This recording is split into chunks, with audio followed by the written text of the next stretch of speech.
Good morning! Magandang umaga mga kaibigan. Ito na naman po tayo. Araw ng Biyernes.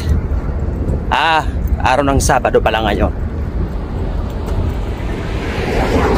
Tapos na naman ang ating isang linggo. Makakapagpahinga na naman tayo bukas mga kaibigan. Dahil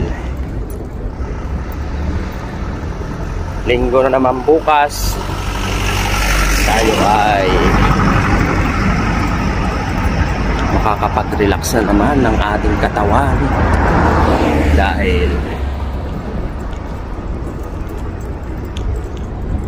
isang buong linggo na naman tayo nakapagtrabaho. So kailangan meron din tayong pahinga sa ating buong linggong pagtatrabaho.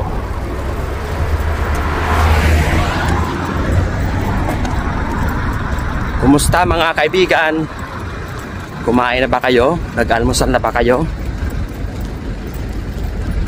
Ito na naman po si Tiyo'y friend. Naglalakad na naman patungo sa ating pinagtatrabahuan. Laban lang tayo lagi mga kaibigan. Laban lang tayo lagi sa hamon sa ating buhay.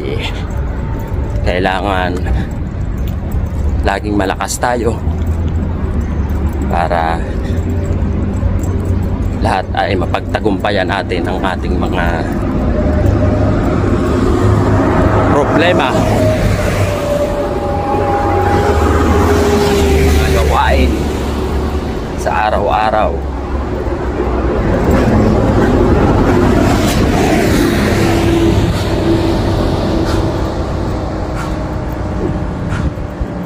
Ingat-ingat po mga katiyoy friend. Siyempre, importante lagi lang tayo magdasal, magpasalamat, dahil sa araw-araw na ating pagsisikap, sa araw-araw na ating ginagawa sa buhay, tayo ay lagi tayong binabantayan at ginagabayan ng ating Panginoon. Magpasalamat tayo lagi sa ating Panginoong Diyos dahil lagi tayong binibigyan ng lakas,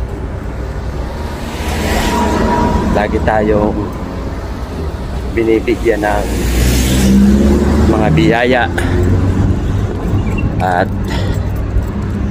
importante ang ating kalusugan laging malakas. Anumang mga problema na dumarating sa ating buhay, lagi tayong ginagabayan. Kaya magpasalamat tayo mga kaibigan araw-araw sa lahat ng kanyang mga biyaya, sa lahat ng ipinagkakaloob niya sa atin. Kaya huwag tayong susuko sa anumang mga pagsubok na ipinagkakaloob sa atin, dahil siya lamang ang nakakaalam